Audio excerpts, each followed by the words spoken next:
رسول اللہ صلی اللہ علیہ وسلم نے یہ خوشخبری سنائی تھی۔ سیدنا انس رضی اللہ تعالیٰ عنہ اس روایت کے راوی ہیں اور وہ فرماتے ہیں من كانت الآخرة همه جعل الله غناه في قلبه۔ اگر انسان کی عمل کی کیفیت یہ بن جائے کہ اس نے آخرت کو بہتر کرنے کے لیے کرنا ہے تو اللہ تعالیٰ اسے 3 انعامات نقد عطا کر دیتے ہیں۔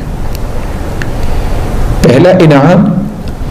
جعل اللہ غناہ فی قلبی، اللہ تعالیٰ اسے دل کا غنی بنا دیتے ہیں۔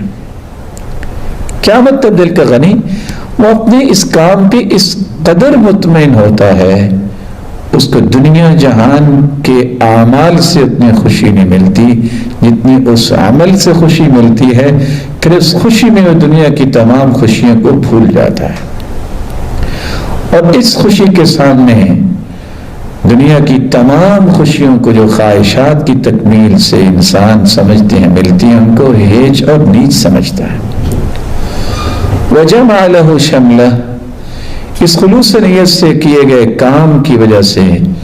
اللہ عز و جلال اس کی زندگی کے امور کو مرتب اور منظم فرما دیتے ہیں۔ اس طرح ہر کام ترتیب سے ہو رہا ہوتا ہے اور انسان جیسے جیسے وہ کام مکمل کرتا جا رہا ہے اس کو مزید سے مزید خوشیاں ملتی رہتی ہیں اور اس کا سفر آسان ہو رہا ہوتا ہے، اور وہ محسوس کر رہا ہوتا ہے کہ وہ حلاوت اور لذت اس کے دل میں اللہ عز و جلال پیدا فرما رہے ہیں، جس کے نتیجے میں وہ ہر کام میں ہر وقت اپنے آپ کو کمر بستہ رکھتا ہے اور پابندی کے ساتھ اپنے امور پہ نظر رکھتا ہے۔ یہ صلاحیت اس وقت ملتی ہے جب انسان اللہ کی رضا کے لیے کوئی کام کرتا۔